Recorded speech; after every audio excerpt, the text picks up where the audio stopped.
Bonjour à tous, merci de faire confiance à New World TV, les télévisions qui vous transforment. C'est l'heure de décryptage.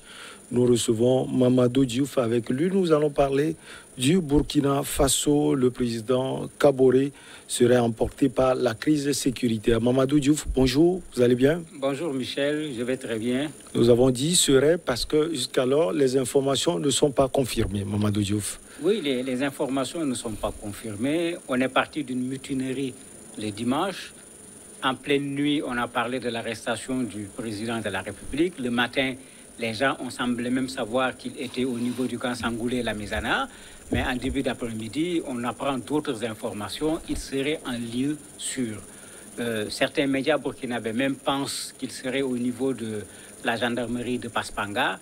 Mais on ne sait pas où il se trouve actuellement.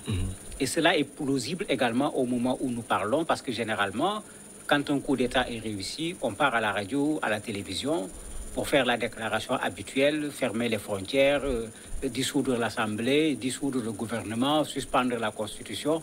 On n'a pas encore entendu ce discours qui marque officiellement le fait qu'un coup d'État est réussi dans un pays. Donc certainement, il y a encore quelque chose qui manque.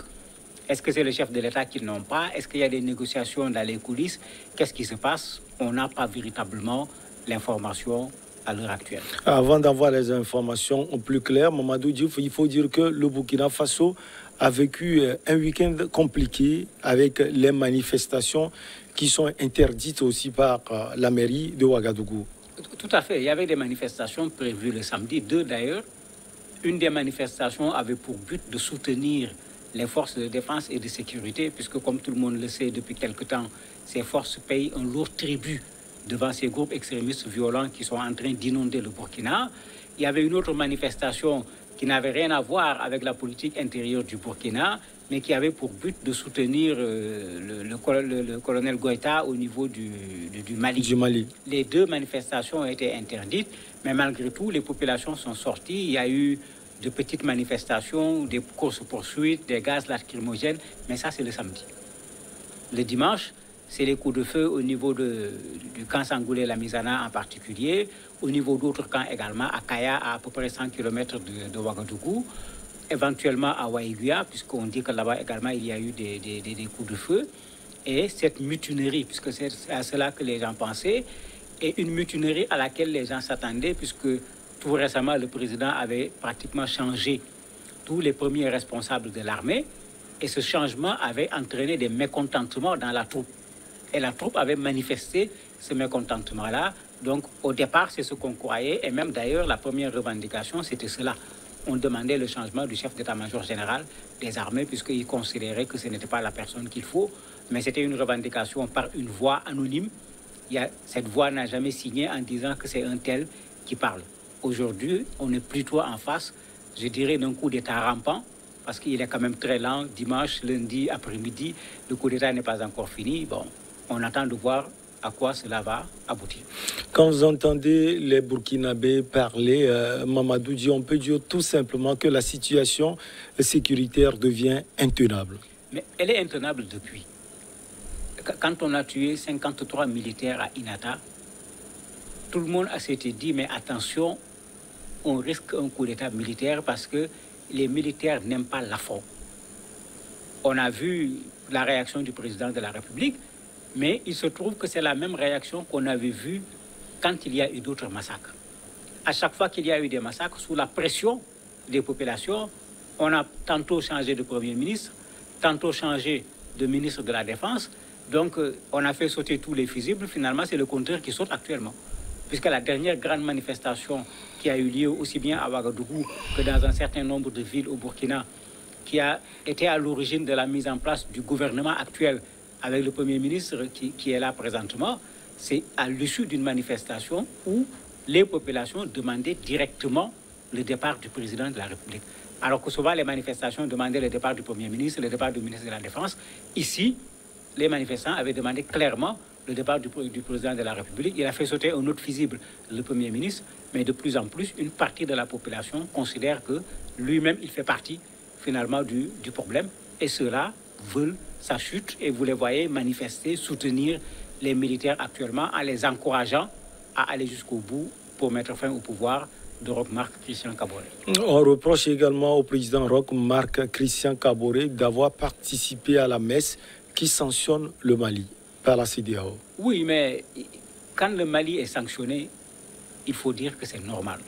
Il faut qu'on arrête d'être dans l'euphorie et dans l'enthousiasme. On peut se plaindre du fait que la sanction peut être sévère. On peut se plaindre du fait que la sanction va plus toucher les populations maliennes.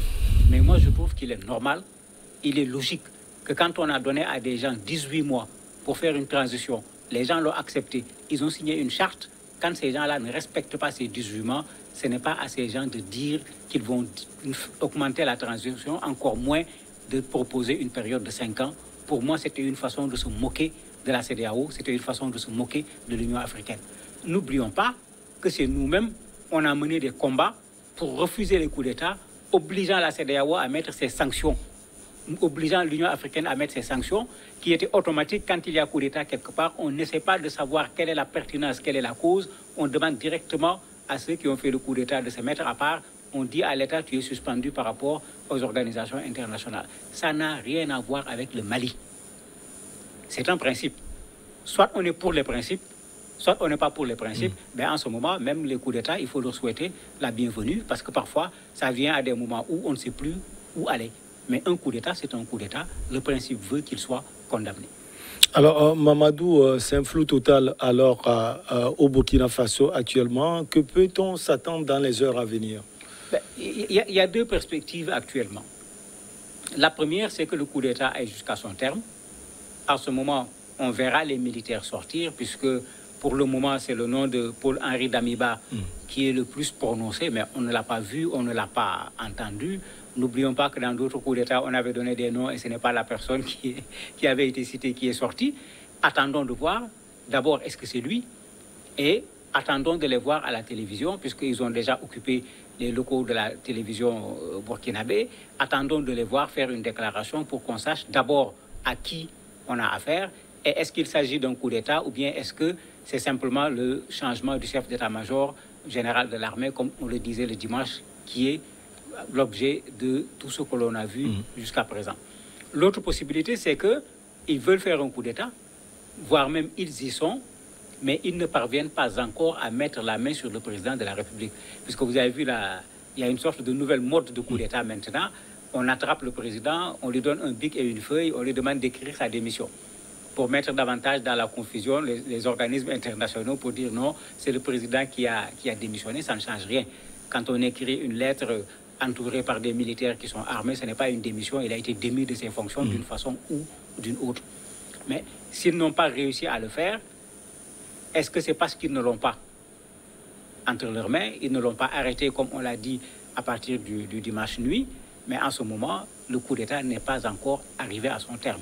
Il faut dire que le président a envoyé un tweet pour dire qu'il faut préserver la démocratie au niveau du Burkina. Il montre qu'il est ouvert, il est prêt à discuter avec ceux qui ont pris les armes. Pour le moment, ça semble être sa page officielle. On n'a pas parlé de piratage de sa page officielle. Ça participe également à ce flou. Il est où pour pouvoir envoyer un tweet? Parce que même moi, j'ai dit, on dit Paspanga, est-ce qu'il est logique que quelqu'un qui veut se protéger dise où il se trouve? Il est peut-être dans une ambassade au niveau de la capitale Ouagadougou, parce que c'est là-bas souvent qu'on a plus de sécurité que dans les camps militaires, avec ce risque de voir des forces de défense et de sécurité du Burkina s'affronter, alors qu'ils ont vraiment autre chose à faire avec les terroristes qui sont en train de semer la mort au niveau du Burkina Faso. Pour le moment, vous l'aviez dit, on parle de Paul-Henri Sandaogo Damiba.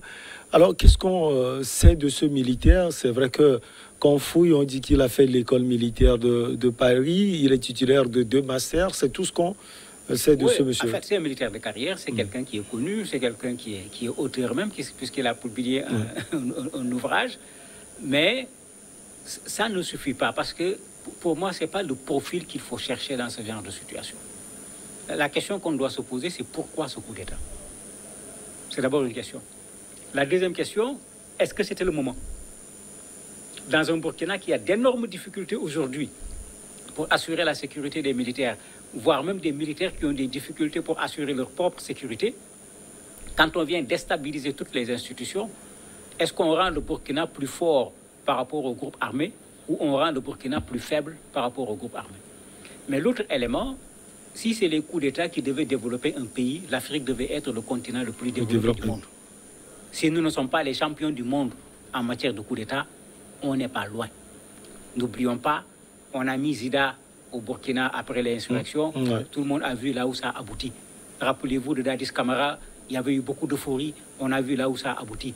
Dans quel pays les militaires ont pris le pouvoir et on a vu les militaires faire quelque chose qui puisse faire que ces gens-là laissent leur nom dans l'histoire. Il n'y en a pas beaucoup. Donc qu'on fasse doucement. Un coup d'État n'est pas la solution au problème du Burkina Faso. Les Burkinabés doivent pouvoir se mettre ensemble s'ils veulent régler cette contradiction principale que leur opposent aujourd'hui des groupes armés avant éventuellement de s'asseoir à nouveau pour régler d'autres considérations qui, à mon avis, sont moindres que cette insécurité qui aujourd'hui plane sur l'ensemble du territoire burkinabé. Alors, Mamadou, il faut quand même dire que c'est encore une situation compliquée, du moins pour le moment, pour la CEDEAO. Oui, une situation extrêmement compliquée parce que on ne sait pas, je ne sais pas si c'est le printemps des coups d'État qui vient parce que on avait parlé du Tchad, on en avait parlé ici, j'avais dit c'est extrêmement dangereux qu'on adoube une prise de pouvoir qui ne se fait pas par la règle. Malheureusement, là-bas, les gens sont allés, on a adoubé quelqu'un. Et c'était un militaire. Mais c'est comme si les militaires se sont dit, attendez, les coups d'État sont redevenus aujourd'hui quelque chose d'acceptable. Vous pensez que c'est une sorte de voie tracée pour les militaires? Mais bien sûr. Et on a vu ce qui s'est passé après. Le Soudan est venu, vous voyez ce qui se passe au Soudan, et c'est là où il faut faire attention. Pendant qu'au Burkina, les gens manifestent pour dire aux militaires prenez le pouvoir, au Soudan, les gens manifestent pour dire aux militaires laissez le pouvoir. Voilà. C'est pourquoi le principe, il est extrêmement important. Il ne faut pas regarder seulement le pays dans lequel ça se passe. Mais on a vu le Mali, la Guinée, le Burkina. Mais la CEDEAO a effectivement un énorme problème parce qu'au niveau de la CEDEAO, on se pose la question, quel pays après? À défaut de quel pays après, il y a une autre question qui se pose, comment faire pour arrêter cela? Parce qu'il ne faut pas que ça continue. C'est de la déstabilisation qui ne garantit pas des lendemains meilleurs. Donc effectivement, la CEDEAO et même l'Union africaine, toutes les deux organisations ont véritablement du pain sur la planche avec ce qui se passe au Burkina actuellement. Les analystes disent également qu'avec ce qui se passe au Burkina, on risque d'avoir un trio Burkina, Mali et Guinée-Conakry dans la coopération. C'est clair que des militaires, comme on dit, qui se ressemblent, s'assemblent. Ils sont d'abord militaires.